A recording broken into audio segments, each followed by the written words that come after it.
Nessa edição, vamos tratar também do Brasil, reiterando o princípio de uma só China, durante visita a Brasília do chanceler chinês, e do racha dentro de Israel, devido à condução da guerra em Gaza. Antes, meu boa noite aqui aos participantes iniciais da roda. Daniel Rittner em Brasília, boa noite. Thaís Heredia aqui comigo no estúdio de São Paulo, boa noite também. O ministro da Fazenda, Fernando Haddad, anunciou a criação de um grupo de trabalho para avaliar a questão da isenção tributária sobre remuneração de líderes religiosos. A Receita Federal suspendeu nessa semana o benefício que tinha sido criado ao final do governo Bolsonaro. Reportagem de Luciana Amaral. O ministro Fernando Haddad se reuniu na manhã desta sexta-feira com líderes da bancada evangélica para explicar a suspensão do benefício fiscal. Segundo o ministro, a medida foi necessária para dar segurança jurídica à Receita Federal. A Receita Federal ela não faz lei. A Receita Federal cumpre lei. E quando uma lei é feita de uma forma tal que dá margem a mais de uma interpretação, e é o caso dessa, está dando margem a mais de uma interpretação, nós vamos nos entender com o órgão de controle e com o nosso advogado-geral. O grupo de trabalho do caso vai ser formado em conjunto com o Tribunal de Contas e com a Advocacia Geral da União, no intuito de estabelecer uma interpretação definitiva da legislação. A Receita Federal determinou na última quarta-feira o fim da isenção fiscal concedida a líderes religiosos pelo governo Jair Bolsonaro às vésperas das eleições de 2022. O processo foi instaurado a partir de uma representação do Ministério Público junto ao TCU, que solicita uma apuração de possível desvio de finalidade do benefício. O ato aborda a prebenda, remuneração recebida pelos pastores e líderes religiosos por serviços prestados às igrejas. A lei isenta esse pagamento do recolhimento de contribuição previdenciária, desde que tenha relação com a atividade religiosa e não dependa da natureza ou da quantidade de trabalho. Hoje, o ministro Fernando Haddad criticou a politização do caso. A Receita Federal é um órgão de Estado, como o Banco Central é um órgão de Estado. Não está aqui para atender governo, atender particular, está aqui para atender a lei. Daniel Rittner, os aspectos técnicos específicos dessa questão, se afinal de contas a isenção tributária concedida a pastores de igrejas evangélicas colide ou não com determinações do órgão de controle, no caso o Tribunal de Contas da União, se isso merece continuar ou não continuar, a Luciana Amaral trouxe na reportagem para nós. Aí vem o ministro da Fazenda e se queixa da politização. Óbvio, um bloco de eleitores, como é o bloco de eleitores evangélicos, não ia ficar quieto, ainda mais com o tamanho da frente parlamentar que possui no Legislativo. A pergunta, então, é política, Daniel Rittner, é a seguinte: como assim o Ministério da Fazenda arruma uma confusão dessas, com um bloco de eleitores que interessa ao governo, aliás, a qualquer governo, ou a Receita faz o que quer? William, eu vejo que o Ministério da Fazenda, nesse caso, e a Receita Federal, estavam muito pressionados pelos órgãos de controle. Veja, a politização não foi feita, é justo se dizer, por este governo. O ato da Receita lá atrás foi firmado 2 semanas antes do início da campanha presidencial pelo governo Jair Bolsonaro, por um secretário da Receita que depois passou a estar na mira da Polícia Federal pelo envolvimento no caso das joias. E é um caso sob intensa fiscalização do TCU, que já está alertando para o risco de improbidade administrativa e está apontando o risco de dano ao erário de 300 milhões de reais com essa isenção sobre as prebendas. Então, ficava muito difícil para o governo, diante dessas pressões, ficar inerte. Era muito difícil isso. É claro que o mesmo deputado da bancada evangélica que se indispõe contra esse ato agora do governo Lula é o deputado que também vai votar a medida da reoneração gradual da folha de pagamento. E aí é um risco político, um custo político que o governo vai ter que arcar. E também é um deputado que está em forte interlocução com prefeitos por todo o país, que também estão pedindo na desoneração da folha, que a gente está pensando sempre naqueles 17 setores contemplados pela medida, mas tem também prefeituras de cidades com até 142 mil habitantes que também foram contempladas pela lei. Então, tudo isso forma um caldo ali muito difícil para o governo de começar o ano legislativo em fevereiro. O governo precisa avançar em medidas de arrecadação, mas vai acumulando seguidos atritos com os deputados que não são só da bancada evangélica. Eles têm ligações com os prefeitos das pequenas cidades, eles representam também os setores econômicos atingidos pela reoneração da folha. Tudo isso vai se traduzindo em mais dificuldade política para a volta dos trabalhos legislativos a partir de fevereiro. Thaís, quando a gente faz essa pergunta que nós estamos colocando, não tem um ponto de interrogação ali no final, porque nós estamos tratando disso no fundo. O Daniel traz um esclarecimento importante. Ele diz, no caso da isenção tributária aos salários de pastores das igrejas evangélicas, por exemplo, o TCU está acossando todo mundo, está no cangote de todo gestor público, porque depois vai no CPF dele. Como é que você toma uma decisão dessas e desrespeita o TCU? Agora, por outro lado, qual é o nível pelo qual a Receita Federal diz ao ministro da Fazenda, ministro, é por aqui? Olha, William, isso tem uma modulação diferente a cada governo, né? Já tivemos secretários da Fazenda extremamente influenciadores da agenda econômica e outros que caminharam paralelamente à agenda econômica. Hoje há uma gama de economistas que identificam uma forte pressão da Receita Federal sobre a discussão dos caminhos da política de Haddad. Agora, o que veio primeiro? Veio a necessidade de arrecadar ou veio a forte influência da Receita? Aí é ovo galinha, né? típico. Aí é ovo galinha, né? Então, nós podemos sim imaginar que existe, e é uma interpretação que eu já ouvi de vários economistas, que sim há uma influência maior da Receita Federal nas decisões sobre a política econômica, mas, ao mesmo tempo, ela pode até fazer sentido dentro do objetivo do governo, né? Ou do objetivo não, da necessidade do governo de arrecadar mais. A questão é a modulação. O quanto isso avança sobre o que é realmente prioridade para o país. Nós aqui, quantas vezes cobramos, né, retoricamente, qual é, afinal de contas, a agenda do governo Lula? Qual é a agenda do crescimento? Qual é a agenda de incentivo, de melhora do ambiente de negócio? Onde é que está, cadê o embrulho que conta para o país o que se espera da implementação da política econômica do governo para daqui a 3, 4 anos, né? Isso a gente não consegue identificar.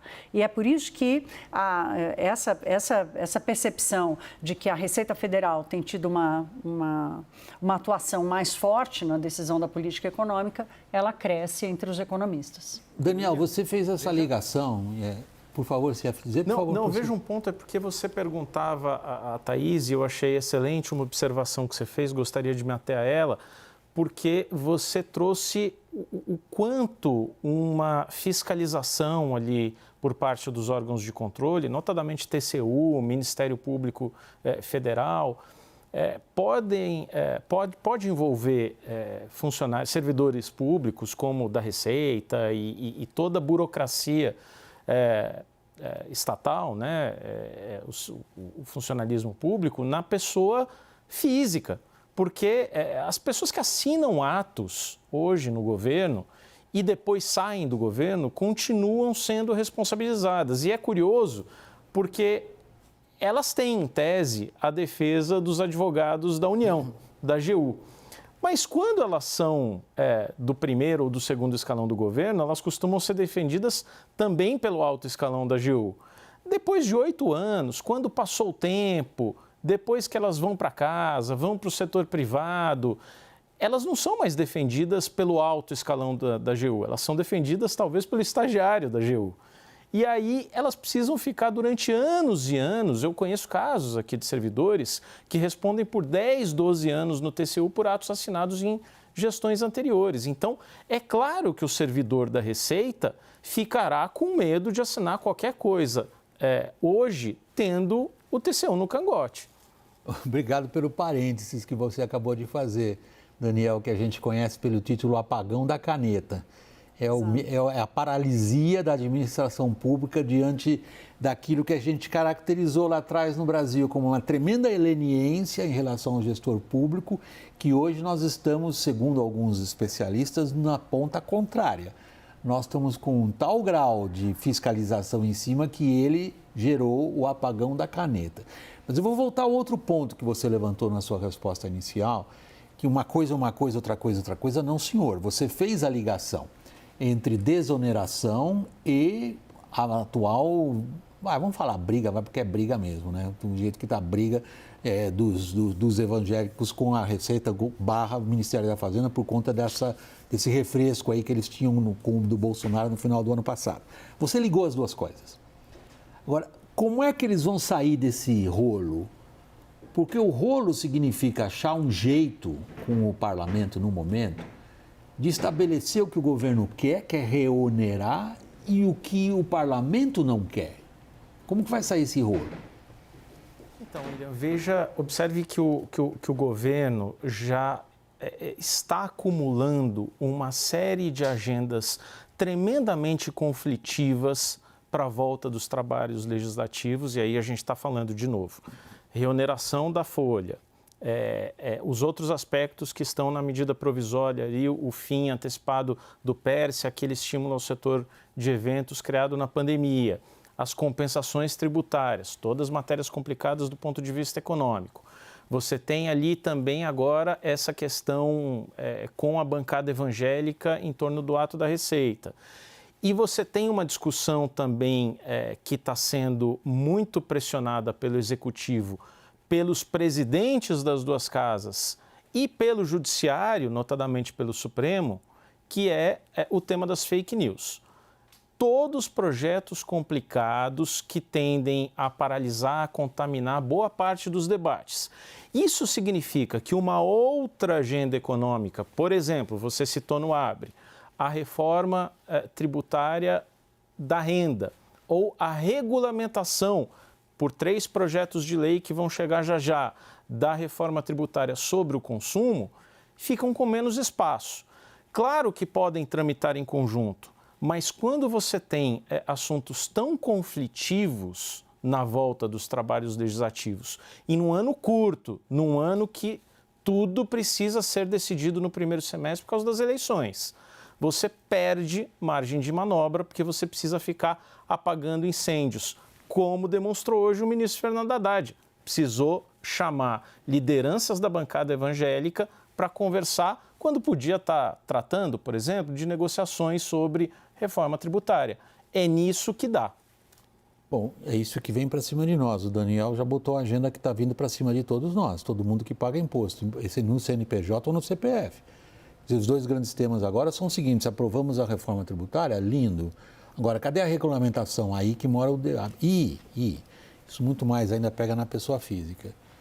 O governo tem que apresentar num prazo de 90 dias, de acordo com a aprovação da reforma tributária, o governo tem que enviar ao Congresso como é que ele pensa que vai ser o imposto de renda a partir de agora.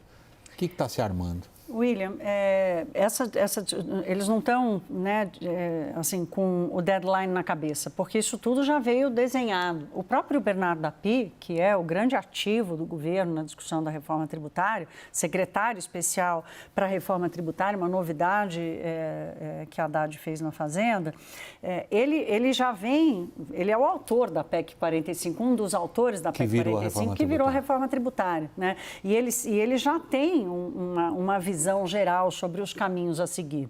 Em várias conversas que eu já tive com a Api no passado, ele sempre falou da questão da justiça tributária, inclusive dizendo que todo cidadão assalariado tem que pagar imposto de renda.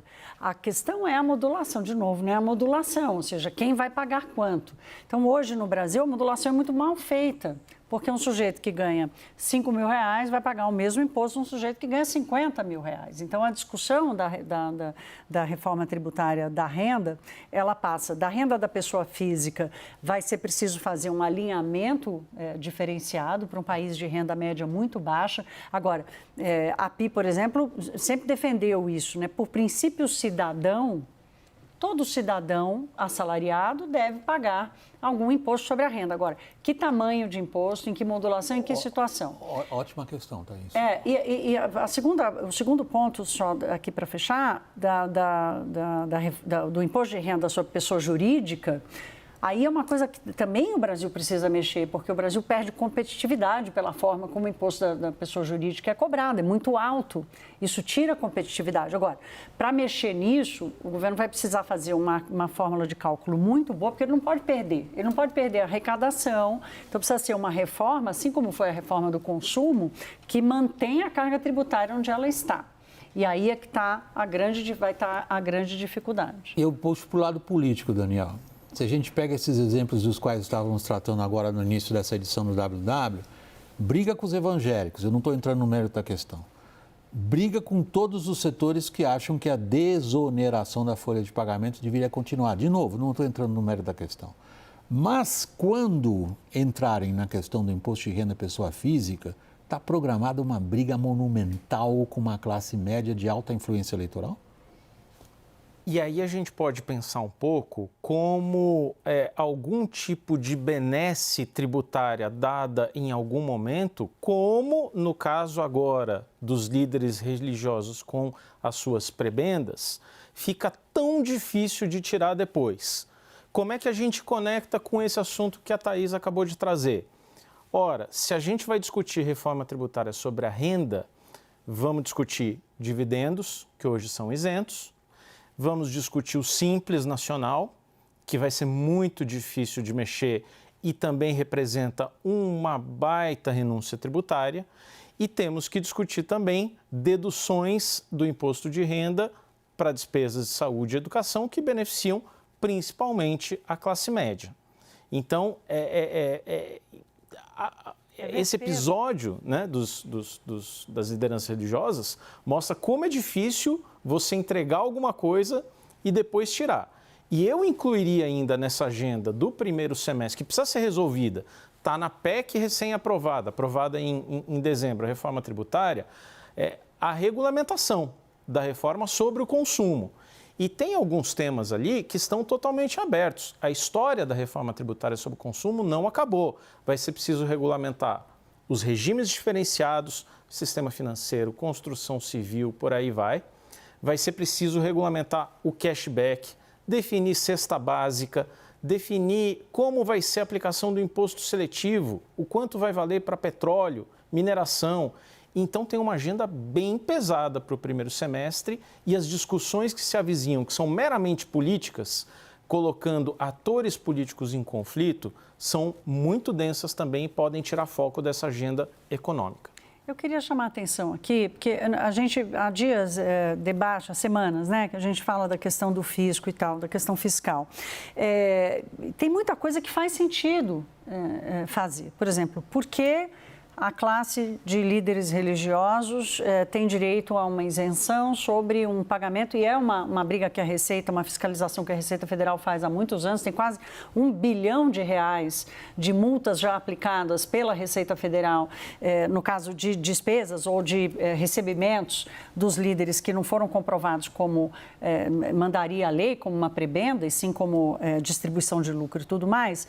Assim, faz sentido essa diferenciação do líder religioso pagar ou não a previdência, né? Então, assim, essa é uma questão. Outra questão, a coisa da desoneração da folha de pagamento, já chegamos à conclusão que não faz sentido. Há outras isenções tributárias que não fazem sentido e algumas que, por exemplo, poderiam ou deveriam estar valendo, não estão. Então, a dificuldade aqui é a forma, né? Eu percebo, assim, um atropelo muito grande da forma dos dois lados, né, William? Porque o Poder Executivo erra na forma, na hora de apresentar, e perde o espaço do debate, porque errou na forma, então se faz sentido ou não, muitas vezes perde a força? Desculpe se eu interrompo você mais uma vez, Thaís, mas é porque você sugere aí uma observação que é a seguinte, é o caso clássico da desoneração. Deixou-se de discutir os aspectos específicos da questão para discutir como é que o governo vai e, via medida provisória, desfaz algo que o Congresso fez. Nós não estamos nem discutindo se o que o Congresso fez é certo ou é errado. Exato. A gente passa a discutir Se é certo ou errado, como que o governo enfrenta algo que o Congresso decidiu. Aí é outra questão. É outra, porque assim, é o que faz sentido. Beneficia quem, né? Quem é beneficiado? Em quanto tempo? Dura quanto? Vale a pena manter? Não vale a pena manter? Esse é um debate que é mais do que urgente no Brasil e não acontece. Não acontece hoje, não aconteceu ontem, aconteceu poucas vezes. Então, eu só quis chamar a atenção para isso, porque parece que a gente está fazendo aqui nós estamos aqui alimentando uma contenda de coisas que não fazem sentido. Não, muitas coisas fazem sentido. Eu acho que a atenção que a gente coloca sobre o debate é sobre a forma em que a discussão é colocada, dos dois lados, tanto do Congresso quanto do Poder Executivo. Era isso mesmo que eu queria dizer.